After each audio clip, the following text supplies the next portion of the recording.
ከእግዚአብሔር ጋር መኖር የሚያስቸኩለው ሰው አለ እንዴ? ይህ ምድር እኮ እንዴት እንዳበላሸን ክርስቲያኖች ጣዕመ ክርስትናን እንዲጠፋብን ያደረገው በቃ ሊያታልሉን በሚችሉ ምድራዊ በሆኑ ነገሮች ብቻ ተሞኝተን አልቀረንም። እኛ ጭራሽ ደግሞ ከሚያሞኙን ነገሮች ጋር አብረን መሄድንም ጭምር ተለማምደንበት የምንጸልየው ለኛ የዕለት እንጀራን እንዲሰጠን አይደለም። የዕለት እንጀራችንን ምን አርገን ምን ስጠን እኮ ነው ምን ለኛ ብቻ ሳይሆን ቆሞ መለመን እያለበት ለማይለምነውም ሰው እግዚአብሔር ወይ እባክህ እንደ ቸርነት አብላው አጠጣው እንላለን። ይሄ ሰው ብዙ ሊለምነው የሚችለው ልመና አለ፣ ብዙ ሊማጸነው የሚችለውም ተማጽኖ አለ። መድኃኔዓለምን ግን የጠየቀው ትልቁ ጥያቄ ቢኖር በምድር ላይ ታኖረኝ ዘንድ የሰጠኸኝ ነገር እንዳለ ሁሉ በምድር እንደሰጠኸኝ በሰማይ ያለውን እንዳላጣ ደግሞ በሰማይ ቦታ እንዳገኝ ምን ላድርግ? ለዛ እኮ ነው በጣም ብዙ ሰው ቤተክርስቲያን ውስጥ ከመምጣት ከመግባት ብዙ ጊዜ የሚመላለስ ሰው ሰምታችሁ ከሆነ በመምጣቱ በመግባቱ ውስጥ በጣም በእግሩ ሲመላለስ በልቡ መመላለሱን ያለመደው ሰው በጣም የሆነ ጊዜ ላይ ይዝላል፣ ይደክማል። እና እኔ እውነት እኔ ለእግዚአብሔር ምን አረግለታለሁ? መዝሙረ ዳዊት መዝሙር 76 በቅንፍ 77 ላይ አምላካችን ልዑል እግዚአብሔር ይናገራል። እውነቴን ነው የምላችሁ ታስገቡልኝ ዘንድ የምታመጡት ፍየል የማን ነው ይላል። ሁሉም ከሱ ተቀብለን መልሰን ለሱ የምንሰጠው ነገር ነው። ክርስቶስ ግን መምህር ብቻ አይደለም፣ አምላክም ፈጣሪም ጭምር ነው። ስለ መንግስተ ሰማያት የሚያስተምር አይደለም፣ መንግስተ ሰማያት ራሱም ጭምር ነው። ለዛ እኮ ነው ክርስቶስ ለሐዋርያቱ ምን አለው መሰላችሁ? መንግስተ ሰማያት በእጆቻችሁ መካከል ናት አለ። የዘላለም ሕይወትን እንዳገኝ ምን ላድርግ አለው እንጂ የዘላለም ሕይወትን አውርሰኝ አላለው። በቅዳሴያችን ውስጥ ቅዳሴውን ስትመለከቱት ብዙ ከምናደርጋቸው ነገሮች ውስጥ በጣም ሰፊውን ድርሻ ይዞ የምትመለከቱት የመጽሐፍ ቅዱስ ንባብ። መጽሐፍ ቅዱሱን ቤተክርስቲያን ታነበዋለች። ለዛ ነው ወንጌል ቅዱስ ብለው ካህናቱ ከቤተ መቅደስ ይዘውት ይመጣሉ። ሲነበብ እንሰማለን፣ እየዞርን እንሳለመዋለን። ደግሞ ያነበብነውን የተነበበውን መጽሐፍ ቅዱስ ደግሞ ሲተረጎም እንሰማዋለን። የመጽሐፍ ቅዱሱ ትርጓሜ ቅዳሴው ውስጥ ዑደታቱ ናቸው። ምኖቹ አልኳችሁ? እስኪ ዑደት በሉ። ዑደት ማለት እንቅስቃሴዎቹ ማለት ነው። ለጌታችን ለመድኃኒታችን ለኢየሱስ ክርስቶስ ላደረገው ለድህነት ሥራው በዚች ምድር ላይ አንዱ ድህነትን ለመፈጸም ሲል ዞሮ ህሙማነ ሥጋን በተአምራቱ ህሙማነ ነፍስን ደግሞ በቃሉ ፈውሷቸዋል። ስለዚህ ህሙማነ ነፍስ ያለብን ሰዎች ካለን በነፍሳችን መታከም ለሚያስፈልጉን ሰዎች ካህናተ ቤተ ክርስቲያን ቅዳሴ በምናረግበት ጊዜ በመካከላችን ምን ያረጋሉ? ይዞራሉ አይደል? ዑደት በሚያረጉበት በሚዞሩበት ጊዜ ላይ በመስቀላቸው ይባርኩናል። ጽንሃውን ደግሞ ያንቀሳቀሱ ዕጣኑን እንድናሸተው ያረጉናል። ከእጃችን ይዘን ለእግዚአብሔር ልናቀርበው ያመጣነውን መባ ይቀበሉናል። ይሄ ምን ማለት መሰላችሁ? ክርስቶስ በዚች ምድር ላይ ዞሮ ለማስተማሩ ማሳያ ነው። ስለዚህ የመጽሐፍ ቅዱሱ ቅዳሴው ውስጥ ያለው ትርጓሜው የተግባር ነው ማለት ነው። ሶስተኛው መጽሐፍ ቅዱስን ትኖረዋለች ደግሞ ቤተክርስቲያን የምትባለው ለምን መሰላችሁ? ምእመናንና ምእመናትን በትልቁ የሥርዓተ ቅዳሴ ጸሎት ውስጥ እንዲነበብ ያደረገችውን በተግባር እንዲተረጎም ያደረገችውን መጽሐፍ ደግሞ ተልእኮ ሰጥታ ታሰናብታቸዋለች። ለዛ ነው የሥርዓተ ቅዳሴው የመጨረሻው የስንብት ጸሎታችን ላይ ዲያቆኑ ምንድነው የሚለው? በሰላም ግቡ ይላል። በምን ግቡ? አዎ በሰላም ግቡ፣ እትው በሰላም ወደ ቤታችሁ ግቡ የሚለውን አንቀጽ በእርግጥ አሁን ነው እየተጨመረበት የመጣው እንጂ በሰላም ግቡን የሚለው ወዴት ብላችሁ አትጠይቁ። ወደ ቤታችን እኮ አይደለም። በሰላም ወደዚች ቅድስት ቤተክርስቲያን ገብታችሁ መጽሐፍ ቅዱሱ ሲነበብ የሰማችሁት መጽሐፍ ቅዱስ ሲተረጎም የሰማችሁትን ቃለ እግዚአብሔር ደግሞ በልታችሁት ጠጥታችሁት የሄዳችሁት ከቅዱስ ቁርባን ለመሳተፍ የታደላችሁት ሁላችሁ ደግሞ ታውካ ሰውንና ፈውስን ድህነትን ለምትፈልገው ዓለም በሰላም ግቡና ያጣችሁን ሰላም ስጧት ማለት ነው። በሰላም ግቡ የመጨረሻው ተልእኮ ማለት እናንተ የቀመሳችሁትን መድኃኔዓለም ለሌላው አስቀምሱት ማለት ነው።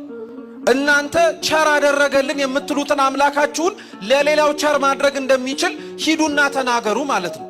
በፍጻሜውን ደግሞ ዛሬ አንድ ሆናችሁን የመጣችሁት ሄዳችሁ ወደ ዓለም ከገባችሁ በኋላ ግን ሁለትም ሶስትም እጥፍም ሆናችሁ ተመልሳችሁ ኑ ማለት ነው። ስለዚህ ተልእኮ ነው ማለት ነው።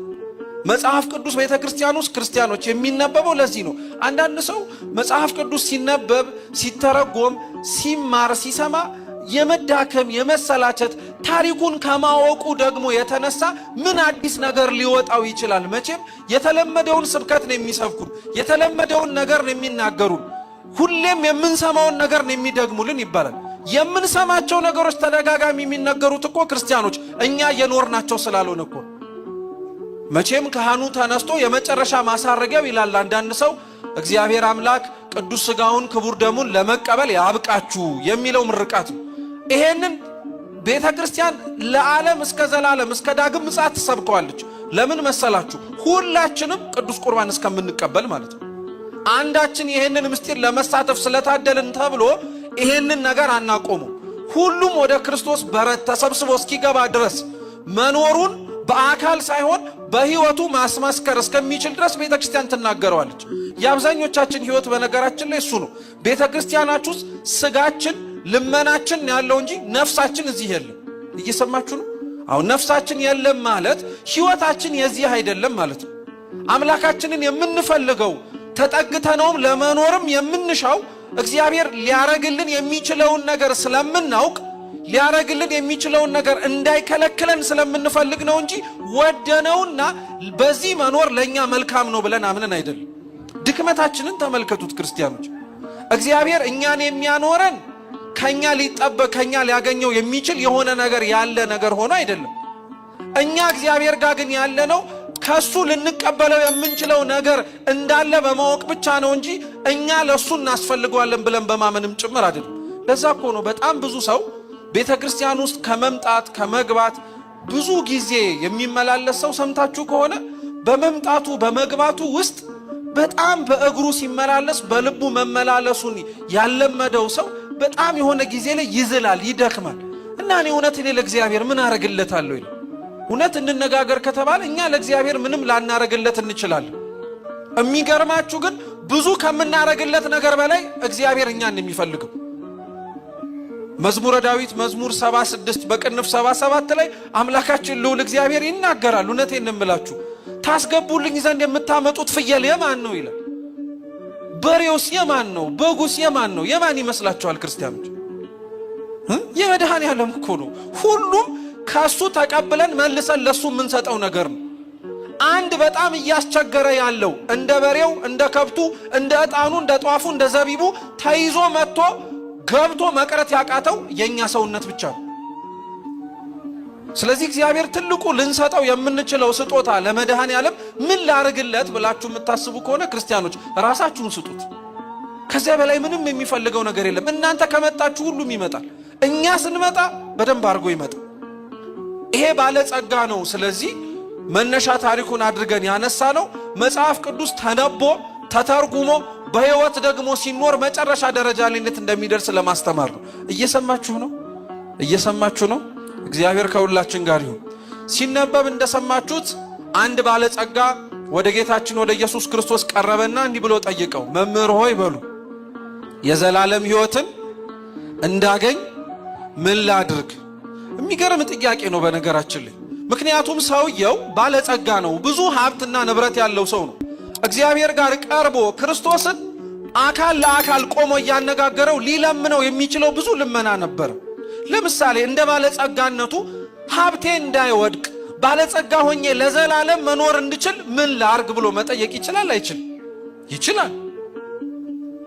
የጎደለውን ከሚጠይቅ ይልቅ ያለውን እንዳያጣ ምን ማድረግ እችላለሁ ብሎ መለመን ይችላል። ይሄ ባለጸጋ ከሀብቱ ውጪ ሌሎች ብዙ ነገሮችን እግዚአብሔር ፊት ቆሞ መለመን ይችላል። አንድ አሳስቦት እንዲያውም የማርቆስ ወንጌል ሲናገር ምን ይላል መሰላችሁ? ሄዶ ሮጦ ተንበርክኮ ክርስቶስ እግር ስር ሆኖ ነው የዘላለም ሕይወትን እንዳገኝ ምን ላርግ ብሎ የጠየቀው። ስለዚህ ለዘላለም ሕይወት ለመውረስ ያለውን ችኩልነትና ያለውን ጉጉነት በተግባሩ እናውቀዋለን። ይሄ ሰው ብዙ ሊለምነው የሚችለው ልመና አለ፣ ብዙ ሊማጸነው የሚችለውም ተማጽኖ አለ። መድኃኔዓለምን ግን የጠየቀው ትልቁ ጥያቄ ቢኖር በምድር ላይ ታኖረኝ ዘንድ የሰጠኸኝ ነገር እንዳለ ሁሉ በምድር እንደሰጠኸኝ በሰማይ ያለውን እንዳላጣ ደግሞ በሰማይ ቦታ እንዳገኝ ምን ላርግ? የብዙዎቻችንን ልመና ከዚህ ባለጸጋ ጋር አነጻጽረን ማየት እንችላለን። ጌታችን ኢየሱስ ክርስቶስ ስለ አንቀጸ ጸሎት ማቴዎስ ወንጌል ላይ ሲያስተምር እንዲህ ብሎ ነበር። ጽድቁን እስኪ በሉ እና መንግስቱን እሹ ሌላው ይጨመርላችኋል። ክርስቶስ መጀመሪያ እንድንለምነው የሚፈልገው የዘላለም ሕይወትን መጀመሪያ እንድንጠይቀው የሚፈልገው ያዘጋጀልንን ሕይወት በምድር ሳይሆን በሰማይ ስለሆነ እሱን እንዳገኝ ምን ላድርግ የሚለውን ሌላው ነገር ከዚህ በኋላ ሊመጣ የሚችል ነው አለ።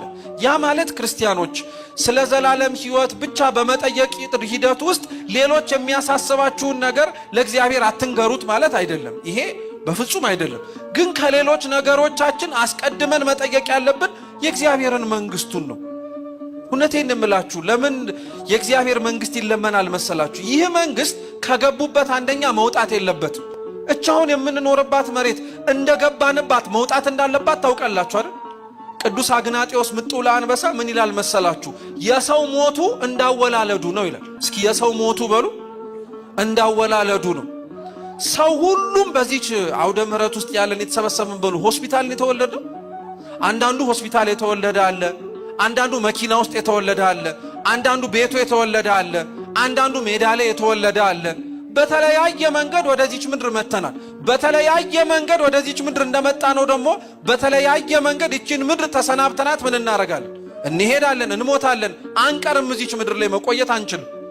በዚች ምድር ውስጥ ስንኖር አግኝቶ ማጣት አለበት። የዘላለም ሕይወት ያለበት የሰማያዊውን መንግስት ግን ክርስቶስ እንድንለምን የሚፈልገው ለምን እንደሆነ ታውቃላችሁ? ካገኛችሁት በኋላ ማጣት ስለሌለበት፣ ከሰጣችሁ በኋላ መነጠቅ ስለሌለበት።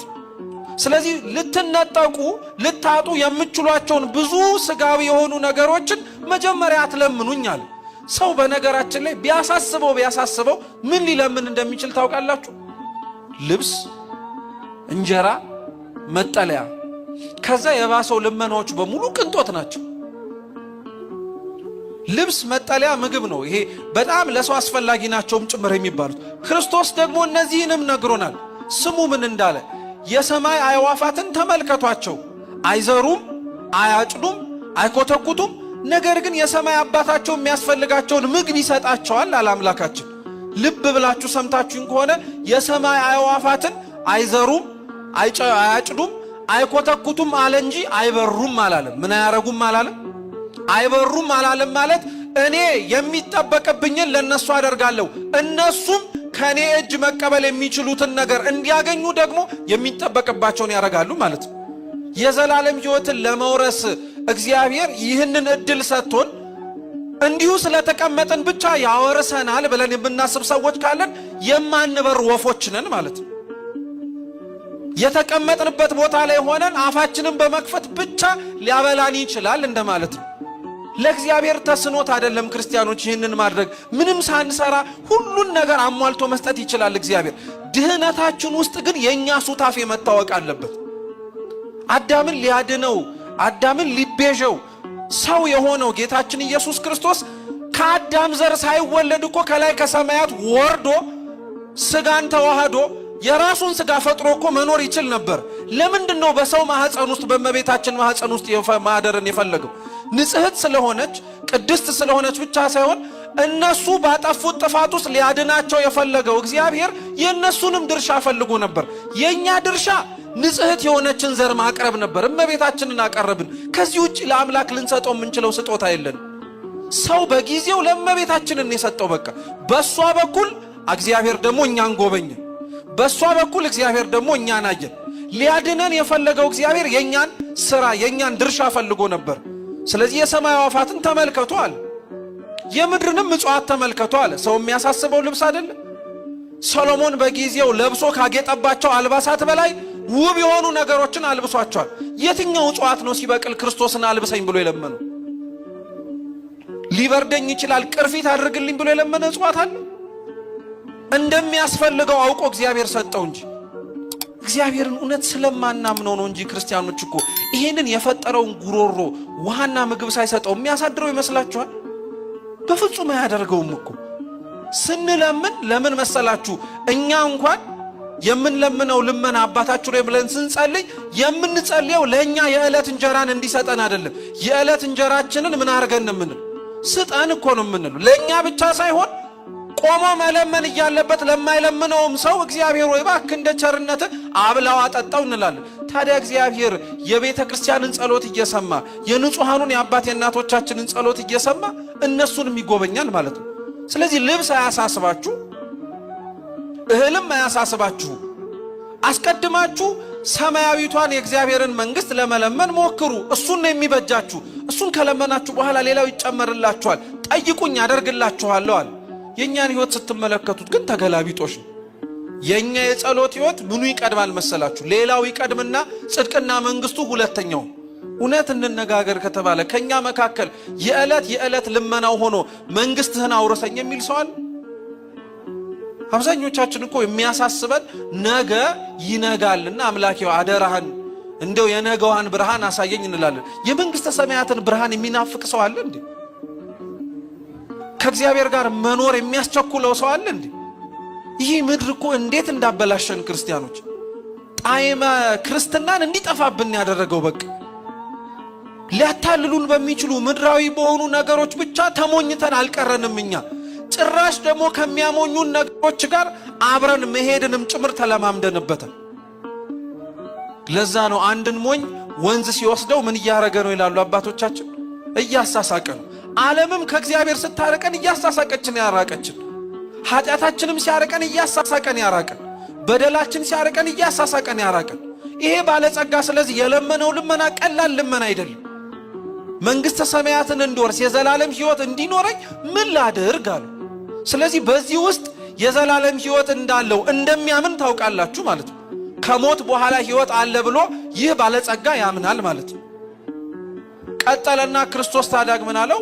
መልካም ለምን ትለኛለህ? ቸር ለምን ትለኛለህ? ቸሩ አንድ እግዚአብሔር ብቻ ነው አሉ። ለምን? ይሄ ባለጸጋ ክርስቶስን መምህር ብሎ አክብሮ የጠራው አባቶቻችን በትርጓሜ ሲያስረዱ አንደኛ መምህር ብቻ ሆኖ ስለተሰማው ነው ይላሉ።